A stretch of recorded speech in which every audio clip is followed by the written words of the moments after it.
day. But in this segment, like I promised, we have the national men's volleyball team coach, who is also coach for KCCA. I always have an axe to grind with her. I don't know how she joined KCCA because I'd left her somewhere coaching some other team. Then all of a sudden I'm seeing stories. Omuriwe has moved. I'm like, Alagawa. Shilla Omuriwe. Welcome to the show and good evening. Thank you. Good evening, Isma. Good evening, big boys. I'm chilling with the big boys. Very humbling. Yeah. Someone looks at your volleyball. Really? How do you even get in? Let's start from the beginning. As a player, as a coach, someone is watching and they actually may be surprised when we said the national men's volleyball team. Yeah. Many of them must have thinking some guy bigger than Max Ali. And it's Shilla. How? Where should I start from? It started from me playing the game of volleyball in Wanyenge Girls' School, inspired by a former national team player who was the deputy head teacher at my school. Yeah. And then my journey just took so many strides. If I was to tell that story, we would spend the night here. Yeah, we won't. Yeah. But basically, I normally tell people it's interesting. I didn't play on campus, but I played for KVC. And the most interesting thing, I played for the national team before I played for any club. So that's a very interesting journey. Just tell us how. The then coach for the women's team, Coach Anthony Daula. You know, I used to invest time in training in myself as an individual, so I'd come early because my dad was very strict. I know he's going to have me for this. He was very strict. I had to be home on time. We used to live in the flats, so I would come early to Lugogo, do my workouts with Coach Sam Mayer. If I'd asked him to come earlier, then I would run back or jog back to Bugolobi. And then Coach Ndawalaremba saw me and told me, just come and try out with the team. And I was so fearless. I would just, hit balls hard and I'd pick them up. And that's how I ended up on the national team. That my club teammates were sort of like, where has she been? Like, she's been coming around and running home. And then it was Coach Ojala, rest in peace, Coach, who was coach of the KVC team. But he would always allow me to train and be able to leave because he respected those boundaries with parents. So that's how the journey started, with me playing for the national team and then my club. How do you transition, Shilla, from playing to coaching? Because we first of all want to understand how you start coaching. Because the biggest question probably for every viewer, and I could sense Mark has the same question, how then do you start coaching men? Because that divide, that line has been very thick across the world. Yeah. We are crossing it probably quicker than other countries. Maybe we don't get the kind of credit. But sometimes when I'm watching TV and there's all this noise about a female referee, I'm like, come to Uganda, we've done we've done this for 20, 30 years. Yeah. Well, it's not, there's even no longer fuss about it. So how do you even start coaching itself? Okay, so my coaching journey began in the US. Was at the University of Bridgeport. I went to study, then I got a sports scholarship. So I played for the university, but because I was doing a master's program, I was only allowed to play for 2 years. Okay. So when I finished, the coach asked me to be a graduate assistant coach because I had now started my MBA. And then afterwards, so from there on, it was just, it just clicked in my head. I just loved, analyzing stuff, giving players feedback. So when I came back to KVC, I remember the men's team, I would always give them feedback when they're playing. So the boys would be like, you come and coach us. And I'd be like, nah, I don't think you guys are ready for me yet. So after like 2 years, the boys were still like, come and coach us. And I told them, okay, the only thing is you have to follow my rules. If I say this is where we're going, everyone has to fall in. And they were like, yeah, we can do this. But I think at that point in time, they did not understand what they were signing up for. I think they thought, we got this. So we started the journey, and a couple of players actually were in shock because some of the things for me which are important are player discipline and certain routines before games, team meeting before games. If I say 1 hour before the game, we're talking, It was just for me to understand what do the players look like before the game, who do I trust? Who came on in a taxi and was probably stressed out before the game? I needed to understand all this. But we had a beautiful 2014 season. We came up on top as champions of the league, and that's when all hell broke loose with the exclamations of, how do you coach a men's team? You're so little. What is going on? And I'm thinking... You know, Shilla, there is a picture when we're watching the Africa Nations Volleyball Championships in Kigali. You know, the national team, where Uganda finished 5th. By the big congratulations. I'm not told you that. Thank you. Uganda 5th best team in Africa. There is this picture where you explained something to Daudi Okello, the power attacker, Uganda's biggest export of this generation, plays pro volleyball and all. And then the difference is like, Shilla is he listening? The thing is, so you have to tell us about, because when you say US, that our viewers need to know, especially the sports fraternity people, they need to understand the thing about US and their fascination with statistics and analytics and how they go into that, because there's so many coaches in the different American sports actually start out as, say, video analysts and things. The guy who coaches our national basketball team, the Silverbacks, George Galanopoulos, was once a video analyst. So he's Alex Postra. And so many of the guys go that way because they go through that, so they learn to pay attention to detail and do a lot of analyzing and things like that. So you need to tell us if that's how it is, because that's how many guys end up. I mean, George is shorter than the shortest guy on the Silverbacks team, for God's sake. So it's the same thing here. No, the only difference is that at least he's a guy. So it becomes tough. So just tell us about that US experience a little more, and if that's what got into you there. When you went to the US, what was that about? Was it a sports scholarship, or did you just end up on a volleyball court? And then what happened? Okay, originally when I went, it wasn't a sports scholarship. I was supposed to go pay. So, but while I was there, because I was used to a certain training routine, at the university I was trying to figure out where can I play from. And, you know, everyone is sort of like, go to the YMCA, because they're all over the place. Then I ended up in what is like a rec center, which is open to everybody else, because there are specific gyms for the student athletes. And when I went there, there was the question is sort of like, are you here for trials? And I'm like, no, I just want to train. They're like, oh no, you're in the wrong place. You know, go to the rec center. So I did that for about 6 months. Now in the summer when we were playing, they normally do outdoors, so I was playing. And then someone told my then head coach, Valerie Steen, that because we'd won the championship outdoor, and she's like, you know that she goes to school at your uni? She's like, no way. So she came over, introduced, you want to come for trials? And then that's how I ended up on the scholarship. So the question about statistics, I think it's actually what got my mind thinking got my coaching mind thinking. Because yes, it's about the numbers. You know, it's that breakdown, that feedback that helps the player get better if they're open-minded.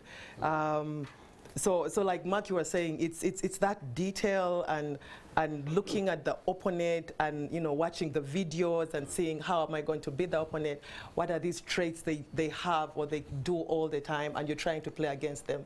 I always tell my players, for me volleyball is like a chess game. I'm not a chess pro, I'm like basic, I know what the pieces are. But I always think about, when you're playing chess, you have to be 3 moves ahead of your opponent or more to have a chance to win. So I tell my players, you must always be 3 moves ahead of your opponent, because that's how I played. When I was a libero, I would look at the attack and I'm thinking, what options does that attacker have? Where am I? And can I be able to pick that ball with all the different options that are on the table? They could dump, they could hit it hard. My opponent, my teammate could touch it. Can I help the team? So it's having those options and those numbers to help the team. Shilla, you might correct me. You're coaching the men's national team. You're coaching the KCC ladies and men as well. Yes. The club. Yes. That's you coaching 2 men's team and 1 ladies team. Yes. Do you know of anyone in the world in your sport doing that? Pardon me. No. I think let me first explain it this way. So the way the current let's say national team is operating, when we started the project, where the championship, it was for that period. because it's not like football where they get a national team coach and that's all they're focusing on. So in volleyball, it's for specific, if I can call them, projects, because we do not have the money yet to sustain having or paying a national team, and that's their job. So I jokingly tell people I'm not the national team coach, and they're like, yes, you are. I'm like, no, yes, I'm the national team coach, and the project ended until we have another national team engagement. So my KCCA is my job at the moment, because the national team job is not my paying job, for lack of a better word, until we get to a point. But that's where we should go. It's a patriotism job. Yes, that's the one. That's the one I was looking for. I want to give Andrew and Mark a question each, but I want to stick to that KCC thing. Yes. There is talk that KCC are like the Man City of Ugandan volleyball. Is that a question? This is a team that has invested so much in volleyball over the past few years, but they haven't won the big titles, the ones that will take them to the big championships. What's that gap that they have to bridge that you think you can improve on this team to be able to be spoken about in the same sentence? For example, for the men like Nemo Stars, like Sporters, or for the women like Nkumba, like VVC before, like all the other sides. What's that gap that you're bridging?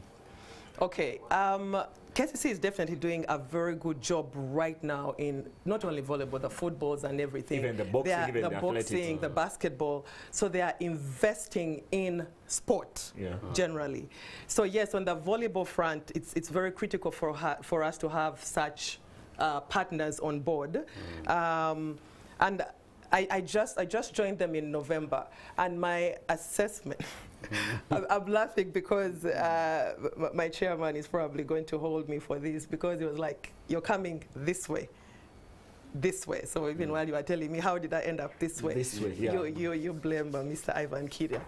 But anyway. I was used to seeing you at KVC, so it's not like this way. I know, but it's the nature of the job. It's the nature of the job. It's what came with the exposure when we went for the club championship. It opens up doors for me, which is a good thing, and also women in sports. For me, that's a big one. So going back to the question of KCC and what we need to do, one thing I've asked my bosses to do and the management team is to see how to open up the doors for more people to get into the KCCA door. So one thing we're going to do open trials in May. Open it up, let everyone come in, and then see how you can get that pool to focus on. But Patain, I think they're making the right steps, because, for example, the club championships, they came second. The women came second, so they are going to represent the country at the club championships. So they didn't take the trophy, but they did make the number to go and represent at that level. And what we're looking at doing is, one is to actually go to the communities and recruit the talent from the different divisions in Kampala. Okay? KCCA is Kampala division, all the different divisions. So how do we get the talent from down there? And then make sure you have a system where you actually can get the first team that's in the league to keep having the pool that feeds them. Use also the schools that are in Kampala to build this talent, and not everyone having to go to the so-called volleyball schools. Not everyone should travel to Kumi. Thank you very much. So let's look for the heights around here. Now listen, several Mondays ago here on the show, I told the story of Catherine Adipo, who was a former volleyball player and who coached men in football. She coached the Makerere College school team. She was a ref too, right? But she got into refereeing because somebody looked at her on the bench giving instructions and said, if you can do this, you can do the other too. And she's a Ugandan sports legend. So, and then there's you. And there's not too many others that I can be talking about in the same breath. People who have made the step from sportswoman to coaching, and taken on men and big and projects which we thought previously perhaps were too big. So I asked, like, because this is Valentine's night anyway, so I asked about how much love there is for women at your level in sport, and how we can have more Shillas and more Catherines. I mean, thank you. How is the love? I mean, what are the challenges? For example, I'll tell Mark, that's the best question of the night. Even if you don't add anything to it. Before I bias you, when I asked her, one of the things about the challenges she had, they were about acceptance and things. In her case, for example, sexual harassment or sexual abuse did not come into the picture because she was so strong-willed, even at that level, that referees, I mean, in a man's world, she didn't quite think that was a problem because she said no when her no meant no, and but she had other challenges. And I'd like for you to paint that picture for us. And for the girls who are watching us. And for the girls who are watching us. So for me, what... just like I said, in 2014, I think the shocker is like when I'm on the bench, I'm not thinking, you know, this is some woman on the bench. It's like I'm doing my job. I'm doing a task. I'm going to help the team do the best they can do to beat the opponent. So it always, first of all, it always gives me this sort of like step back when it's like thrown at you. So you're a woman. How are you doing this? And I'm having to reorganize my thoughts. Oh yes, I'm a woman. One, I thank God for that opportunity, that blessing to be there to show what we can also do. And for people to look at it as it's not about Shilla is in a dress and, you know, Mark is in trousers, but it is what does this person bring on the table. You look at them as this individual and what are they bringing on the table to contribute positively. So I can't say that I've had challenges on the job because one, the players I've worked with have been very respectful. They understand what I bring on the table. You know, there's a friend of mine who shared a picture of me with the national team boys, and my boys were holding me. I call them my boys. Most of my players, I call them my boys. They're like holding Captain George, and they were listening to what I was telling them. And someone said, just that picture speaks volumes on what the feedback you are giving them. So for me, that's a very, very big thing for me. And I'm so thankful to God for it, that you do not have to defend anything. It just speaks for a fact on what's there. And that's my plea that, you know, even for anybody else right after me, because there are so many girls who've taken the different coaching courses, you know, who we're encouraging in the background, you know, go for it. I pray that they're given that opportunity to show what they can do and not looking at them like, you know, you're some woman or some girl that's just there. What are you going to contribute? Yeah. Thanks, Shilla. Many in short, so no worries. In your league game at the weekend, Veroline Anyu did leave after the second set to go for her exams. Is this something that happens often? And unfortunately, we've had even that happen on national team. So for a club, that is not shocking. As coaches here, we have had to deal with so many dynamics as you're coaching. So even going back to what Ismail was saying, that you know, KCC has the money bags. You know, there's this thing. I think there's this perspective of, you know, everything is very professional. You have everyone there. You have everything at your feet. But we still have student athletes that are representing clubs. So if someone is away for a week because they're doing exams, you have to understand. Now that day was actually, it wasn't this weekend, it was a couple of weekends ago, but it was like sacrifice from her because her exam was at 2 p.m. And so we're playing, and you know, everyone is engrossed in the game. She's also engrossed, and then she walks to me after the second set. Coach, my exam. She broke the news to you after the second set? No, like it was a reminder because we knew she was going to go. So it was like, Coach, my exam, and I'm thinking, hold on. Oh my God, get out of here. Like, why are you still here? Are you going to make it on time? So, I think that happens to many athletes because it happened even to us, the generations alone. For a moment there, I feared when he asked, when he was asking the question. Like, is she going to labor? What? When he said she had to leave in the second set because I feared for the worst. But you know, I'm also very much aware. Exam.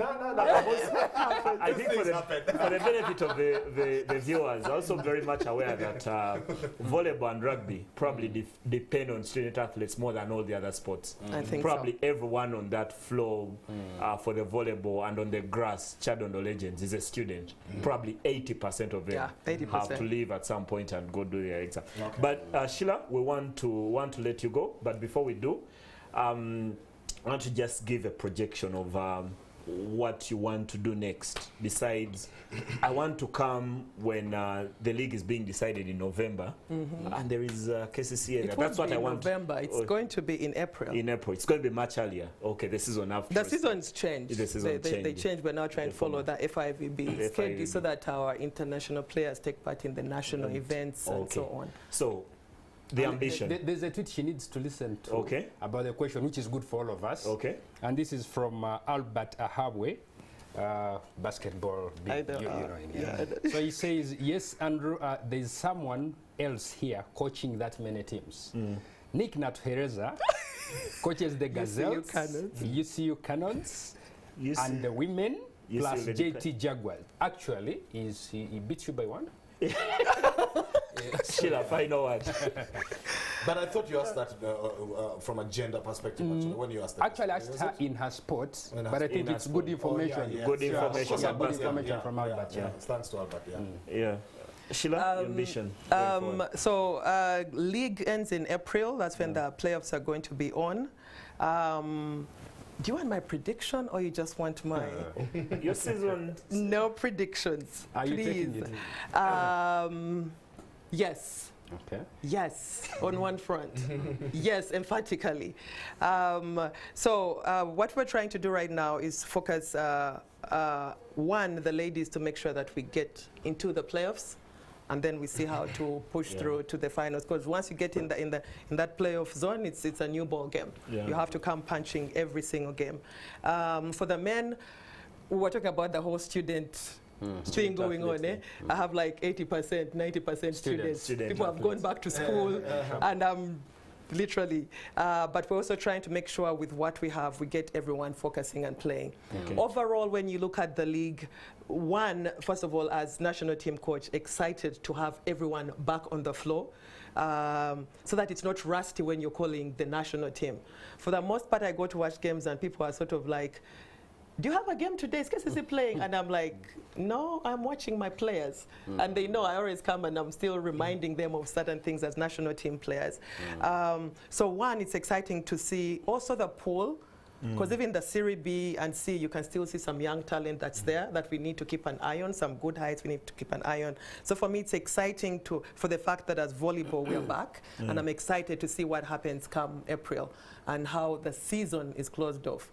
Shilla Omuriwe, volleyball coach, thank you for coming to the show. It was a pleasure. And sacrificing your Valentine's dinner to be with us. Thank you, Mr. Buyungo. Yeah, I can imagine. Mr. Buyungo, I send my greetings. We haven't met in a long time, but the next time we do, just know she was on the press box, and this is where all the